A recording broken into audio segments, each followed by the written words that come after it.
Hello and welcome to today's Leadership Satsang. My name is Yukti Mehdirata. Thank you so much for joining in. I have a question for you today. And the question is, do you want to be happy? Do you think it's important to be happy in life all the time? Do you worry when you don't feel happy? Well, you must be wondering, where are these questions coming from? Suddenly, why are we talking about happiness?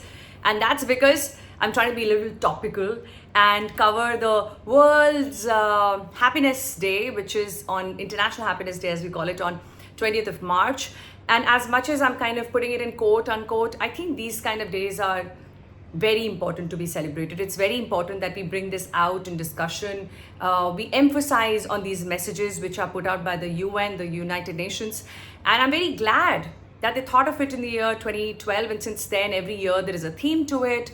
There is a drive around it. And I'm just trying to add my 2 cents, bringing up this discussion with you all today. But before we do that, I want to be here completely with you. And I want to invite you to do just the same. And you know how we do that? We bring ourselves into this moment by chanting Om 5 times, loudly if you can in your own space, making sure that if you're sitting on the chair like I am right now, just firmly place your feet on the ground so that you can feel some grounding in connection with Mother Earth, and let the excess energy go by or the lack of it be pulled up. Whatever is needed just happens beautifully, naturally. And that's the beauty of it all. Any spiritual practice will help you to create that balance of energy within you. 5 chants might not be enough, but it's all right. It just brings us to this moment for now. If in your own time you can do this for at least 10 minutes, if not longer, you will see the magic of it. Yeah. So let's prepare ourselves. Spine straight, shoulders relaxed, close your eyes. Take a nice deep breath in and breathe out. And breathe in again, bringing your attention to your breathing. See if you can completely relax your body. Let go of any tension, any discomfort. Readjust if you need to. And take another beautiful breath in as we start to chant together. Breathe in.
Shanti,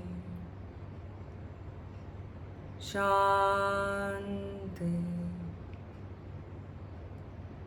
Shanti.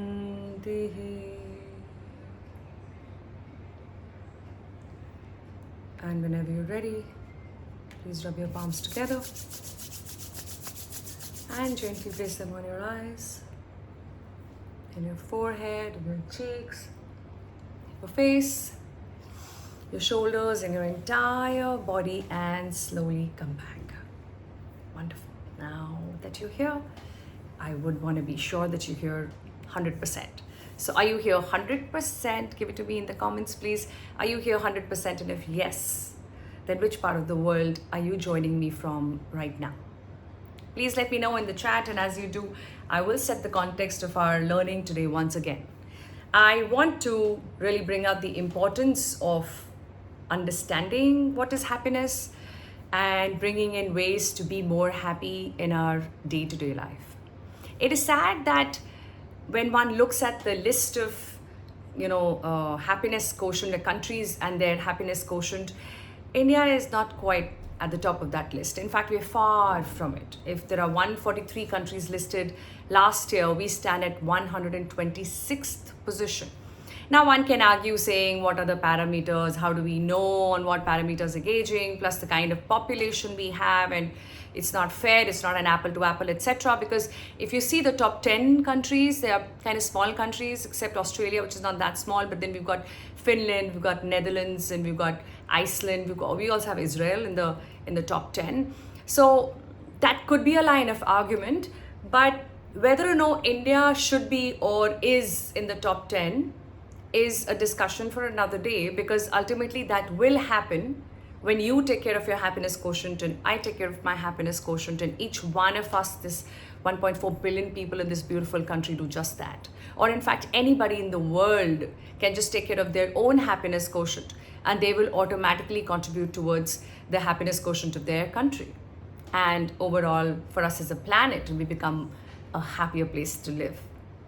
In fact, this reminds me of a story I read long back, and it was about this guy who is pretty much like open, not just open to dying, but is somehow kind of waiting in a way to die. Not that he's morbid, etc., but he just kind of thinks that, all these stories that are around hell and heaven, and about heaven looking the way it is, and given that I've done such good things in my life, and I can't wait to really be there and see heaven and be a part of it. So in that sense, he's kind of looking forward to dying, and then one day he does, like all of us will.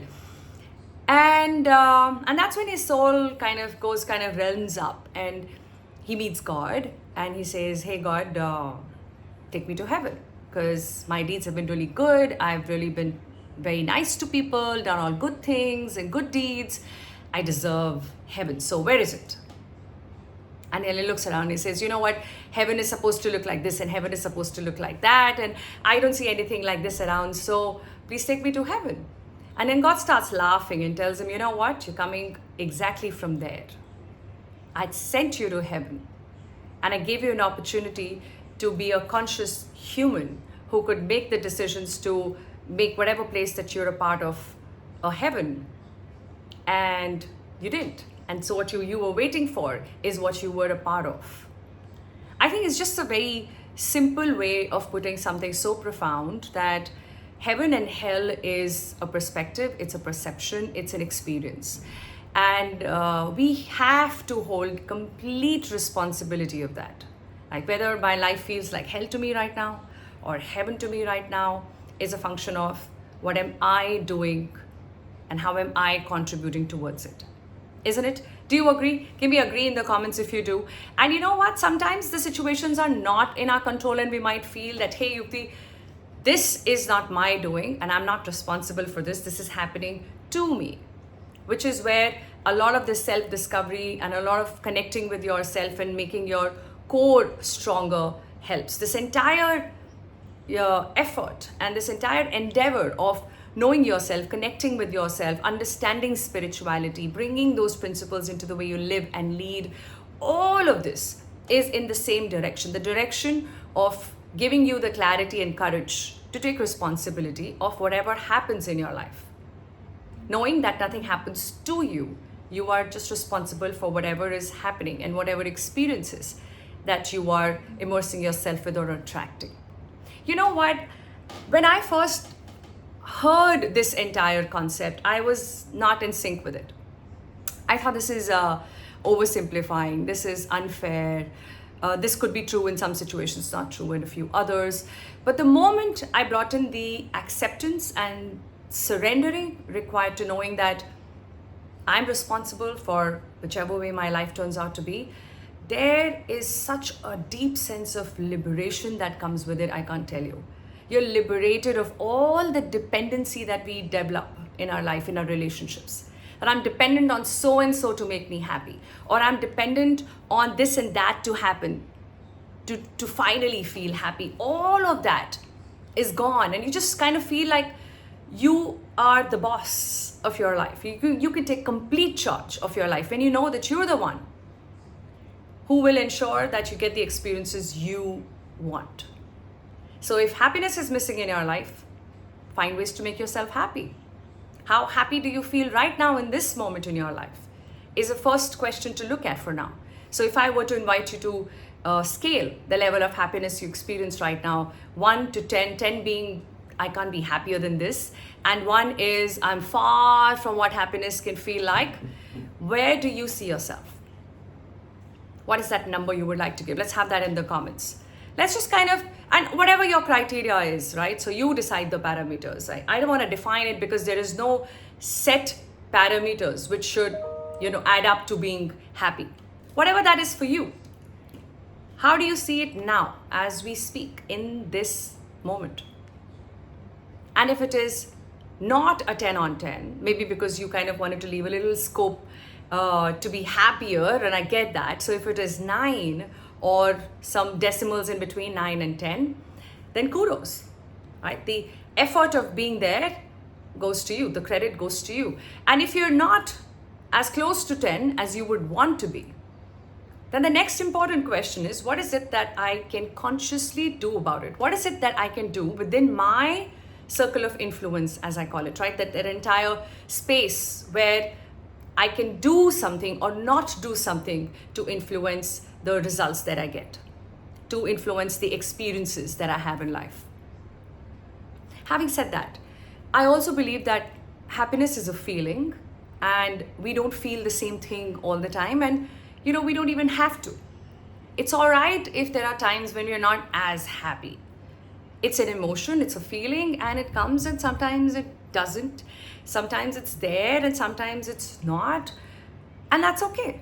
Now, I don't think sadness is as scary as we make it to be. I don't think that we need to take compulsive measures to be happy. It's good to be happy, and it's a very welcoming feeling. But it's also all right to experience thousands of other emotions that we have and we can enjoy as humans. What we do want to bring in more of is some more happiness. So with this week dedicated towards bringing our attention to how happy we are and how we can consciously elevate it, I want to share with you a few ways to do just that. And the method is in the theme. The theme for this year's International Happiness Day is caring and sharing. And I think that just says it all. If you want to increase your happiness quotient, you've got to find ways to care about yourself first, because it all starts with self-care, and then find ways to show care, express your care towards people who matter to you, or care for people because you have that compassion within you to show that care, even if they're not related, even if you don't want anything from them, just because you can and you want to. I think these are 2 very important criteria when it comes to caring, when it comes to serving. There are 2 important things to look at. Number 1, am I willing? Do I want to serve? Because if I don't want to serve and if I have to serve, then that's not service, that's duty. Right? Let's be very clear about that. Then you're performing a duty and you have your own reasons to do so. But if you think it's service, service comes with willingness, the willingness to serve. And if you have that willingness, the second important thing you need is the resources, things that you can help people with, whether it's your time, money, your skill, your expertise, your knowledge, your wisdom, your company, right? Sometimes it's just being there for someone, and that's what service could mean to someone else. So are you willing, and do you have the ability or capability to serve? If you do, then that's the way you can show care towards people who are probably not connected in that sense, but you have the compassion to serve, and so that's how you show your care.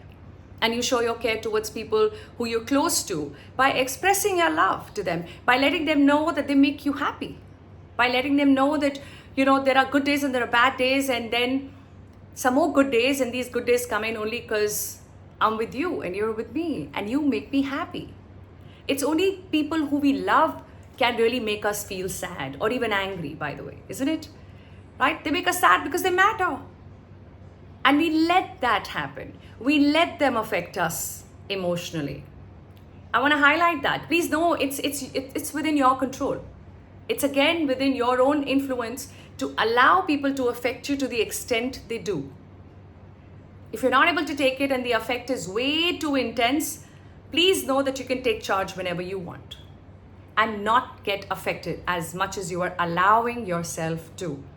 Because without your permission, no one can affect you as much as they do. And that's the fun of it all. It's about being your own boss mentally, and then everything else follows. So that's caring. How can we show care towards people who matter? And how can we care for those around us? Because we can and we want to. And when we do that, we automatically add a lot more to our happiness because it secretes the happy hormone, as we call it. And another way to secrete this hormone within you is sharing. Sharing your time, sharing your love, sharing your thoughts, sharing your space, sharing your things, sharing whatever you can that others would value as well. Sharing so you feel them, make them feel more inclusive. Like when you kind of get them included in whatever you do, included in your life, in your space, in your emotional space, as much as your physical space. So share whatever you can and care whenever you can. And it's not as selfless as it might sound. It's quite selfish, and sometimes it's good to be selfish, and selfish is not such a bad word. Because in that process, you're serving. In that process, you're making this world a better place, a happier place to live. So please go ahead and bring in this caring and sharing, not just today, not just this week, but every single day of your life to as long as you can and for as long as it's possible. Because in the process, you're going to increase your own happiness quotient. And with that extra energy that you will create in the process, you can create magic in this world. So I hope and pray that you live a magical, beautiful, happier life from here on. And please know that even then, if challenges show up, you got to come back here to these satsang sessions and share those challenges with me, because that's exactly what I look forward to week after week after week. I will see you next week with another important insight in the space of leadership and spirituality. Till then, please take very good care of yourself. God bless you all.